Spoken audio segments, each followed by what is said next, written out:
മാറ്റിയാക്കാൻ വേണ്ടിയിട്ട് ഓരോ ഓല എടുക്കാൻ വേണ്ടി പോയതാന്ന്. ഇല്ല, ചായ കുടിച്ചിട്ടില്ല. നീ ചായ കുടിച്ചിട്ട് വേണം എനിക്ക് റേഷൻ പൊടി പോകാൻ വേണ്ടിയിട്ട്. നീ എന്ത് നിട്ടെന്തര ശാന്തി പറയുന്നു? ഇപ്പം മോശമായിരിന്നാ എനക്ക് ദേഷ്യം വരുന്നുണ്ടേ. നാടത്രയും അടച്ചു പൂട്ടിയ സമയത്ത് നിനക്ക് ഉപ്പ് തൊട്ട് കർപ്പൂരം വരെയുള്ള സാധനം അടങ്ങിയ ഒരു സഞ്ചി നിനക്ക് റേഷൻ പൊടി നീട്ടീനാ? നീ പട്ടിണി കിടക്കുന്ന സമയം നല്ലല്ലോ അന്നേരം. അതും ബാല്യക്കാർ പിള്ളേർ കൊണ്ടു തന്നിട്ടില്ല എനിക്ക്. ഇനി വേറെ ഒന്ന്, മാസം ശമ്പളം എണ്ണി മേടിക്കുന്നത് പോലെയല്ലേ നീ പെൻഷൻ എണ്ണി ഒപ്പിട്ട് മേടിക്കുന്നേ.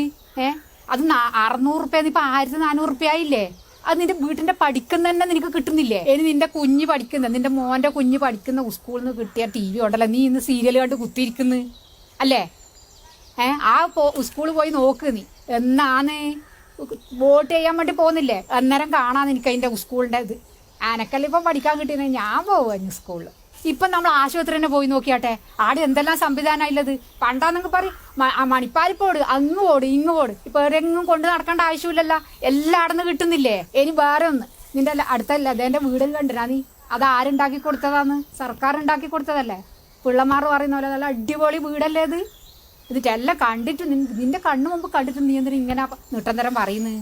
ഇനി ഈ മാറ്റെല്ലാം വരുത്തി വെച്ചത് ഏത് സർക്കാരാന്ന് പറ? നിന്റെ മുണ്ടാട്ടം മുട്ടിപ്പോയാ? അതന്നെ, ഇടതുപക്ഷ സർക്കാർ. ഇനി നീയും നിന്റെ വീട്ടുകാരും കുത്തിയിരുന്ന് ചിന്തിച്ചു നോക്ക്, ഇത്തവണത്തെ തെരഞ്ഞെടുപ്പിൽ ആർക്ക് വോട്ട് കൊടുക്കണമെന്ന്.